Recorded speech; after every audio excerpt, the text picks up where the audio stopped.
I don't care if you're a 120 bowler or a 220 bowler. I see this constantly, and it's wrecking your mental game. The shot walk-off.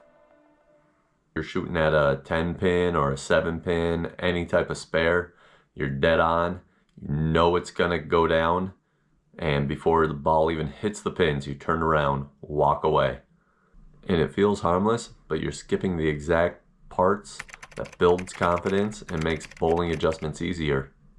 One of the reasons this is such a bad habit is because you're cutting off all the feedback that you're getting from the ball on the lane when you walk off early.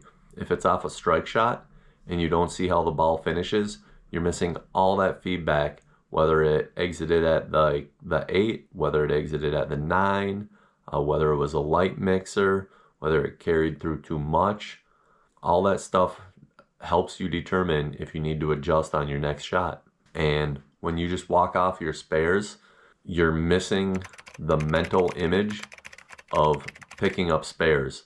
Even if you picked up 1,000 spares, just seeing the 10 pin go down, just seeing the 7 pin go down, just seeing yourself picking up 2-8, all that will register in your brain that yes, this is what it looks like to knock this pin down. This is what it looks like to knock these pins down. I have done that before. I've made the shot and I can do it. And when you're giving your brain that feedback loop over and over and over, it reinforces the fact that you can actually do it.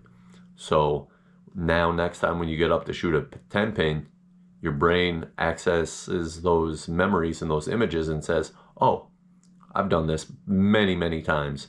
And you can go up and be confident about it instead of going up thinking, oh, I remember all the times I missed this. That's not good. And that brings me to my next point. It is okay to turn and walk off a shot only if you know it's a horrible shot right off your hand and it's not going to be able to come close to the pin you're trying to hit. So if you're going for the 10 pin and you yank it way inside and you know it was a horrible shot, you don't need to store that in your memory. You don't need to store that information. That's okay to walk off. But if it's a good shot, you better watch it all the way through. The best way to implement this is just to do it, especially in practice.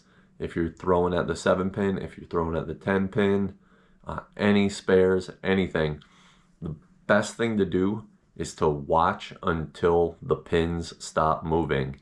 You see stuff rolling around back there, post your shot and just watch. Pay attention to what the pins do and watch them all the way through. It's actually satisfying when I throw straight at a 10 pin, I hit it, and you get the double tap in the back. That's good to see, that your brain needs to see over and over and over. And every shot you throw is a mental rep. Like the saying, bowling is 90% mental and 50% physical. And all those mental reps you're getting, they add up over time. And a huge part of it is confidence. When you get up on the approach and you're about to throw, you don't need any negative thought of, oh, I've missed this a lot in the past. Your brain's seen it, you've known how to do it, and you can execute on it. So here's the bottom line. Stop walking off your shots. If you want a mental upgrade, watch them all the way through.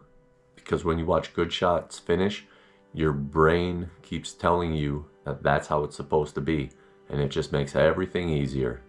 So next time you bowl, and every time after, make it a rule. No walk-offs. Watch your shot all the way through. Leave a comment if you find yourself ever walking off shots or if you see other bowlers do this. And if you want more mental game stuff like this, hit subscribe.